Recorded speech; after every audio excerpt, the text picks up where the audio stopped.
Change the location to show the content on your Twitter. Hello everyone, welcome. In this video I will tell you guys how to do this. Just follow this video till the end.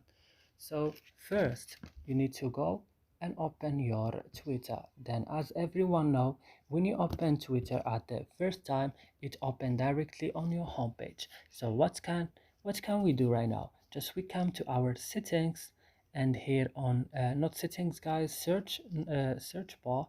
What we can do right now, we have to come to here, settings, and for example, I wanna change it to USA.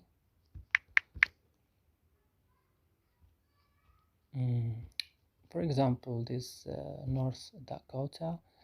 And when I come back, as you see, this is the trend. I will refresh this, and that's it guys. So you hope this video is useful for you. Don't forget to like, subscribe in our channel. See you in another video.